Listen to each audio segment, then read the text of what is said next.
நானும் எதிர்பார்க்கலங்க. மினிஸ்டரை பார்க்க போன இடத்துல திடீர்னு முடிவெடுத்து போக வேண்டியதாயிடுச்சு.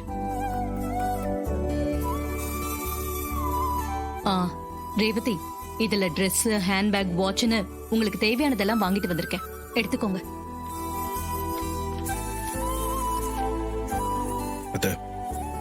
போன விஷயம் என்னாச்சு? எல்லாம் நல்லபடியா முடிஞ்சல? எல்லாம் நல்லபடியா முடிஞ்சது மாப்பிள்ள.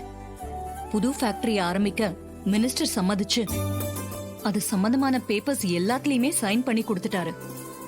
நாம இனிமே ஃபேக்டரி ஆரம்பிக்க வேண்டியதுதான் பாக்கி. மாப்பிள்ள, நீங்க தான் பக்கத்துல இருந்து எல்லா வேலையும் பாத்துக்கணும். இனிமே அது உங்க பொறுப்பு. சரிங்க அத்தை. மயில் மாப்பிள்ள. சொல்லுங்க அத்தை. நான் வரப்போ துர்காவுக்கு பாத்திருக்கிற மாப்பிள்ள வீட்டுக்காரங்க போன் பண்ணி நிச்சயதார்த்தத்துக்கு நாள் குறிக்க இன்னைக்கு வரதா சொன்னாங்க.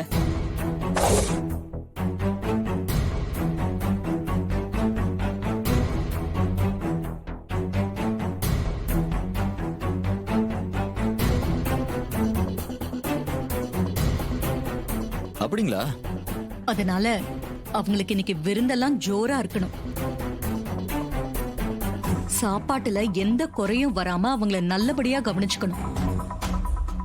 இந்த வேலையை பொறுப்பா இருந்து நீங்க தான் பாத்துக்கணும். என்னத்த இதெல்லாம் சொல்லணுமா? எப்படி அசத்துறன்னு மட்டும் பாருங்க. அக்கா, விருந்துல நான்வெஜ் போடலாம், அப்பதான் திருப்தியா இருக்கும்.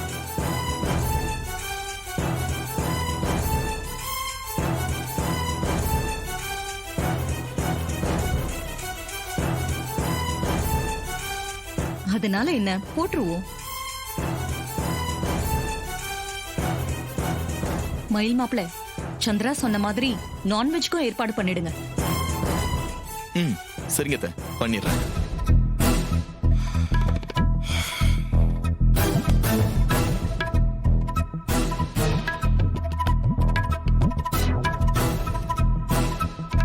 ஒன்னும் ஃபீல் பண்ணாத துர்கா, நாள் குறிக்க தானே வராங்க, பாத்துக்கலாம் விடு.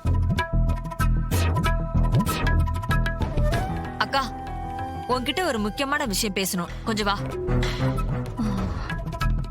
என்னடி முக்கியமான விஷயம்? அத உன்கிட்ட தனியா தான்க்கா சொல்லணும். இது பாரு, நான் இப்பதான் டெல்லியில இருந்து வந்திருக்கேன். ரொம்ப அலுப்பா இருக்கு, அப்புறமா பேசலாமே. ஐயோ அக்கா, நீ வா, உன்கிட்ட ஒரு முக்கியமான விஷயம் பேசணும். போ சித்தி போ. கார்த்திய போட்டு கொடுக்கவா கூட்டிட்டு போற? நல்ல வல்பு தான் வாங்க போற, போ.